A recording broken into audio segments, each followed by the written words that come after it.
Alright, peace to the family. This is Soul Consciousness TV. It's your brother Kufu Shabazz. We have once again King Norman. Peace, my brother. Peace, family. Hotel. Before we get started, I always like to give out good literature because you know these are very good reads. And this right here is a book by Walter Williams. This right here is the historical origins of Christianity. Take a good look at it. Look it up on ebooks, maybe eBay, most definitely Amazon. Second book will be Altered Images. This shows you how Set and Heru, or Isis and Horus, became the Black Madonna and Child, which then became Mary and Jesus. It's definitely a good look. Okay. Alright, family, with that being said, let's get started with today's lecture. Today's title and subject will be Voodoo, the Orishas. Who is OSHUN? Who are the Orishas? Where did they come from? And why was Beyonce invoking OSHUN in the video Lemonade, and then once again at the awards? Like, what was the message behind that? So I'm going to try to decode the message and give you a brief explanation. When Beyonce did Lemonade and the awards, she was portraying and invoking OSHUN. OSHUN is the Yoruba Orisha, sensual, sexual, beautiful goddess. A deity who is a healer, who gives life, growth, wealth, change, and prosperity. And that was the message of Lemonade. When Beyonce was doing the video Lemonade, the message behind that was love, prosperity, and change. Now, voodoo, it simply means spirit. And spirit can mean demon. And demon can mean melanin. But that's another lecture. Okay, let's do a brief history of the Orishas and the African diaspora of the religion or taboo. So when I say African religion, I mean taboo, because back then, religions were taboo. When I say Western religion, I mean dogmatic, because it's more of a dogma. So they came from the sub-Saharan, West African Yoruba tribe. Throughout the transatlantic slave trade, the Yoruba customs were widely spread. The practices can be found in various areas. In Africa, they practice Ifa. In the Caribbean, especially Cuba, they practice Santeria or Santeria. In the Haitian voodoo, they're called the Loas or the Lawas. And they also take part in Catholic Mass. So you got to understand that when you're doing Haitian voodoo, Catholicism is kind of connected. And in fact, when they invoke Papa Legba, they open with 3 Catholic prayers. In Brazil, you have what is called Macumba, or what they call Candomblé. And also in New Orleans, you got New Orleans voodoo and voodoo in the Americas. There are many Orishas, but many practitioners deal with the 7 African powers. So who are the 7 African powers? That would be Obatala, Orula, which is yellow and green, Yemeya, which can be yellow and clear or yellow and white. Oh, I'm sorry, OSHUN. This is OSHUN. Yemeya. Ogun, which is one of the most feared Orishas. He is definitely a warrior. Shango. And Elegua. This represents the 7 African powers. These can be called Elekes. E-L-L-E-K-E-S. They can be called Collardes. C-O-L-L-A-R-E-E-S. They can be called voodoo beads. They can be called Orisha beads. Or they can be Santeria beads. Now, let's focus more in on the altar. And I'm going to show you the correspondences for OSHUN.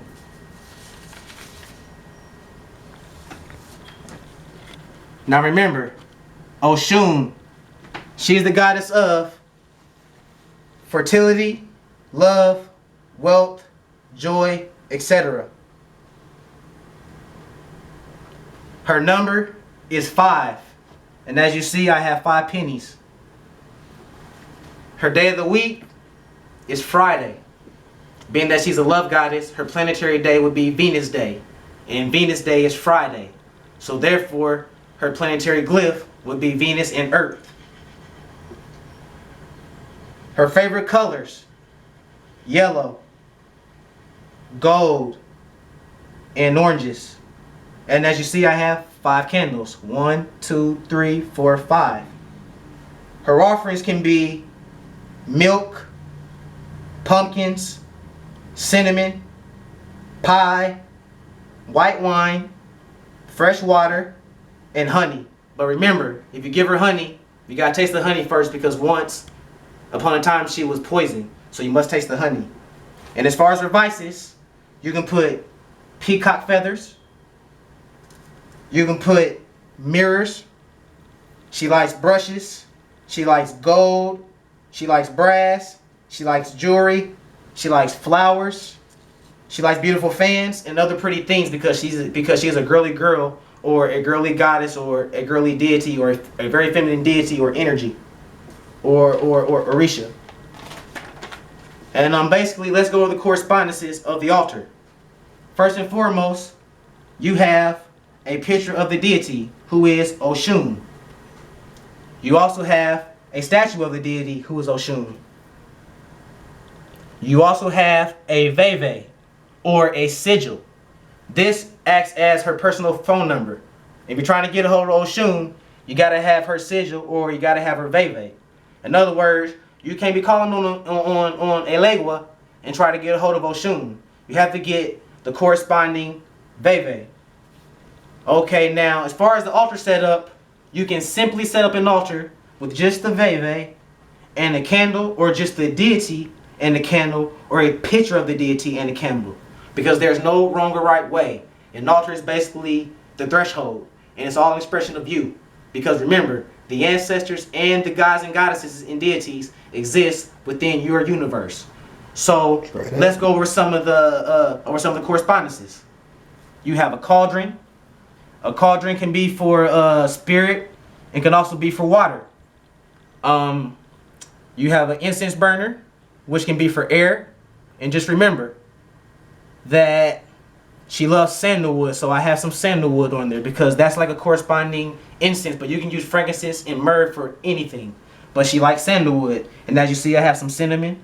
I have 5 pennies for number 5.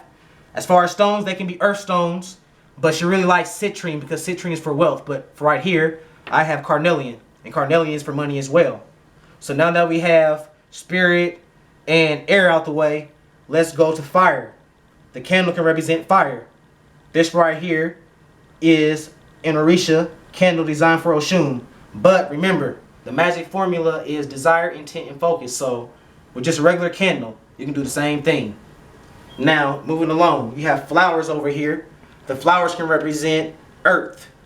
And as you see, one of the devices, I have a mirror, because she likes mirrors. And the mirror can be another form of magic as well, because you can do mirror magic. But remember, when doing mirror magic, be careful and always deal with the law of 3, or threefold law, or the law of return, or the law of karma. Because what you put out into the universe, you can get back 3 times.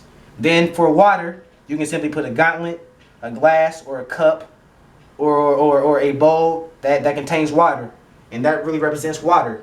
Now, you're asking yourself, what are these right here? Well, when working with a deity or any type of energy, you'd always want to cleanse your area first. Then once you cleanse your area, then you can go to work. So it's best to cleanse always with sage. Make sure you sage everything, clear everything out the way. The ancestors really love Palo Santos too, and Palo Santos is good for the chakras. So you can sage with Palo Santos. There is no wrong or right way.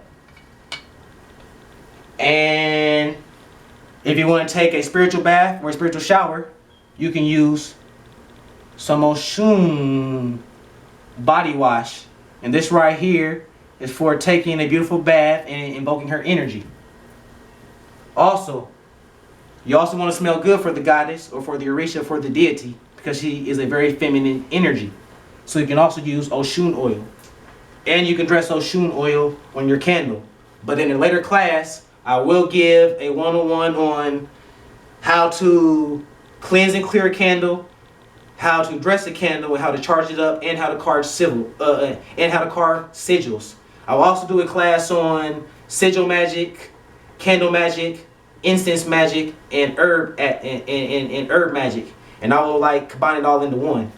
But this is basically the course of the day. And before we go, I always want to leave you with a good book or a good read. So if you're thinking about getting to the Haitian Voodoo, this could get you started. This is called the Haitian Voodoo Handbook, Protocols for Writing with the Lawas or the Loas.